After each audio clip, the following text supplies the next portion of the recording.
Le président de la République, Michel Martelly, annonce dans un communiqué qu'il a transmis ses plus vives félicitations au président vénézuélien Hugo Chávez pour sa réélection.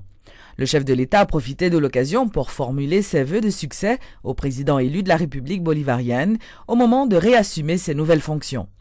Le président Martelly, au nom du gouvernement et du peuple haïtien, réaffirme son engagement à maintenir et à consolider nos relations cordiales. Il espère que la coopération bilatérale entre le Venezuela et Haïti va se poursuivre et se renforcer dans l'intérêt des deux pays.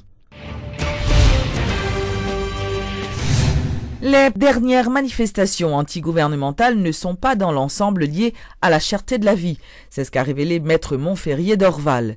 Le juriste estime que dans l'ensemble, c'est la politique qui motive ces mouvements de protestation à cause de frustrations dues au comportement du gouvernement. Par ailleurs, M. Dorval a indiqué que le président doit confirmer par arrêté la nomination des conseillers électoraux qui viennent d'être désignés par le Conseil supérieur du pouvoir judiciaire. Maître Dorval a fait savoir cependant que le chef de l'État doit auparavant s'assurer que la Constitution a été respectée dans le processus de nomination. Le président doit s'assurer si les gens ont été désignés conformément à la Constitution. Est-ce qu'il y a un dossier? Est-ce qu'il n'y a pas de problème de compatibilité? Le président ne peut pas nommer comme ça. On doit lui envoyer un dossier pour voir si c'est correct. Si ce n'est pas correct, le président doit dire que ce n'est pas correct. Il ne peut pas venir comme ça, nommer comme il doit nommer. Parce que sa compétence sera liée. Ça s'appelle compétence liée en droit public. Donc, le CSPI, c'est lui qui a compétence pour désigner 3 membres. Maintenant, puisque maintenant il y a eu beaucoup de discussions, le président aussi ne peut pas rester inerte, comme on dit. Il ne peut pas rester inerte. Maintenant, on trouve une solution au problème. Le CSPJ est revenu sur le vote. Il doit maintenant acheminer le dossier de nom des gens, le dossier des gens et le procès verbal. Et à ce moment-là, le président prendra telle décision qui s'impose. Et le vote s'impose au président. Maintenant, moyennant que les dossiers des membres soient corrects. Parce que lui, s'il va nommer, il a un droit de regard sur les dossiers. C'est lui qui va nommer. Si à demain, on lui dit maintenant, le dossier est irrégulier. Il y a eu des problèmes dans le dossier. Donc c'est lui, il doit vérifier, est-ce que le dossier est correct? J'entends que ce n'est pas seulement le procès verbal. Un dossier de chacun des membres.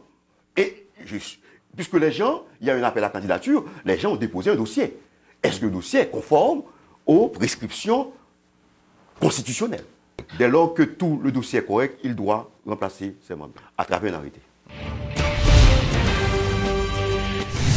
Le président du Sénat haïtien, Simon Diosoldera, appelle le chef de l'État à engager le dialogue avec les divers secteurs de la vie nationale afin d'éviter un enlisement de la crise. Il faut relancer les consultations avec les acteurs politiques, juge M. Dera, estimant que cette stratégie garantira un climat de stabilité durant le quinquennat de M. Martelly. Le président du Grand Corps a souligné qu'il était urgent de trouver un consensus minimum sur des sujets importants tels que la gouvernance, l'organisation des élections et le développement économique. Interrogé sur les chances de succès de ce dialogue, il s'est dit confiant car les acteurs politiques sont disposés à trouver une sortie honorable à la crise. Il n'y a toujours pas une opposition déclarée à l'administration Martelly, a soutenu M. Dera, qui se demande si le gouvernement n'est pas en train de la créer. L'économiste Kestner Farrell salue la mise en application de la nouvelle loi de finances 2012-2013. Lors d'une rencontre avec la presse ce mercredi, M. Farrell a toutefois déploré le fait que les différentes rubriques du budget n'aient pas été bien détaillées. Il y a 3 parties là-dedans. Total, là, 131,5 milliards de gouttes. Ressources propres l'État, à savoir comme que l'État collecté dans le pays, a atteint le niveau de 52 milliards de gouttes cette année. Pas oublier, c'est 131,5. Maintenant, l'État manquait. Pour le capable de compléter comme ça, il va gagner des dons, puisque l'État n'a pas trop près ces jours-ci à l'extérieur. Dons estimés à 47,5 milliards de gouttes, cap sorti sous forme multilatérale, Banque mondiale, Fonds monétaire, BID, sous forme bilatérale, Venezuela, États-Unis, Canada, la France, Espagne, tout pays qui est de Haïti, pour aller nous 47,5 milliards de gouttes. L'eau additionnel, il faut qu'on finisse. Pour capable atteindre 131,5 milliards de gouttes là. Et bien pour atteindre, le gouvernement pourra prêter 32 milliards de gouttes. L'a prêté 20 milliards à l'extérieur et 12 milliards à l'intérieur à partir de bons du trésor. Donc, mais comment comme là entrer en dans caisse l'État? Ressources propres, dons et financement. Projet de budget, c'est lui qui est important document politique que le gouvernement publié pendant l'année. D'où la nécessité que nous prenons ça très au sérieux. Qu'on dans l'opposition, que dans la société civile. D'ailleurs, toute manifestation qu'a faite dans le pays là montre une faiblesse institutionnelle. Si tu es solide, ça t'a passé. Moun t'a plein dans la commune, et t'a passé le pas député, et t'a passé le pas sénateur pour te venir poser au niveau du Parlement. Donc là, il y a tout problème ça veut dire institution yo pas solide et yo pas crédible en quelque sorte. Donc nous t'a souhaité que l'opposition haïtienne à partir de chiffres ça de budget ça, yo même comprendre tout et on t'a dit si me donne en place gouvernement ça, si c'est gouvernement pas monter au pouvoir avec 131,5 milliards de gouttes là, mais comment t'a réparti à travers les différents secteurs. Le budget est un acte politique et c'est l'acte politique le plus important, mais malheureusement, nous pas tout n'importe ça et ça fait que le pays a pas géré trop bien en quelque sorte. Une vingtaine de lampadaires solaires ont été installés au cœur de Cité Soleil afin de faire baisser le climat d'insécurité favorisé par le manque d'électricité. C'est un projet de grande envergure visant à électrifier plus de 20 quartiers populaires répartis sur 10 départements. Junior Narcisse Méronnet, chargé du bureau délégué à la sécurité énergétique, a souhaité nous faire part des avancées en termes d'électrification solaire dans les quartiers populaires tels que Cité Soleil ou encore le Bel Air. Après le symposium à l'énergie, nous avons dit que les quartiers que nous avons commencé à éclairer, dans les quartiers populaires, côté nous éclairer Soleil 4 avec route Boston que nous avons mis lampadaire. Nous voulons que nous fassions constat que le gouvernement la mode Matelia a agi pour le couper phénomène blackout là.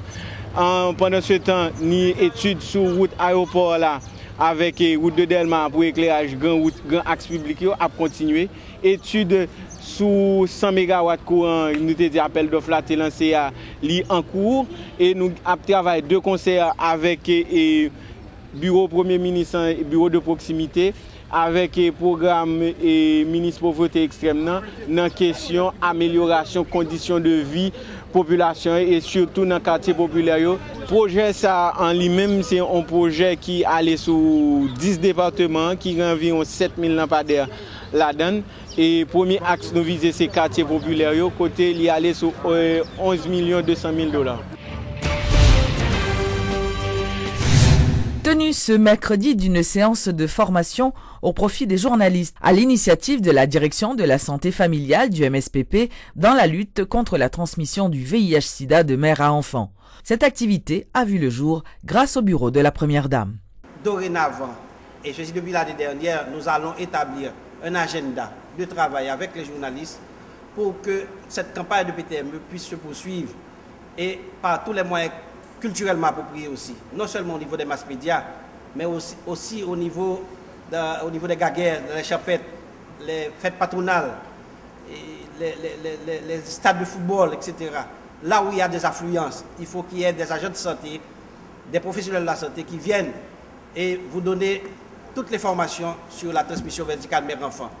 C'est une problématique mondiale, mais c'est un défi qui est à notre portée. Question de pouvoir réduire cette transmission, cette contamination.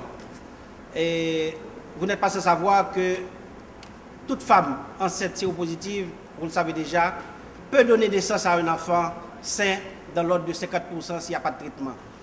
Mais avec ce traitement-là, les risques sont rapidement diminués et on peut avoir un taux de contamination autour de 2 à 5%. Donc, on a besoin de vous dire combien c'est important pour le ministère de la Santé publique et généralement pour les pays du tiers-monde de lutter contre cet aspect du VIH, de la grande problématique du VIH-Sida, parce que la PTME est une stratégie du VIH-Sida. C'est d'accord un autre moyen pour empêcher les gens d'attraper le VIH. Naturellement, la mère étant déjà positive, mais il faut éviter à l'enfant. Nous allons nous donner une feuille de route, c'est-à-dire le ministère et ses partenaires. Question de réduire d'ici 2015, car nous avions pris des engagements internationaux avec le système des Nations Unies en général, pour qu'on puisse réduire à moins de 5% le taux de contamination transplacentaire de la mère à l'enfant, du VIH et de la syphilis congénitale.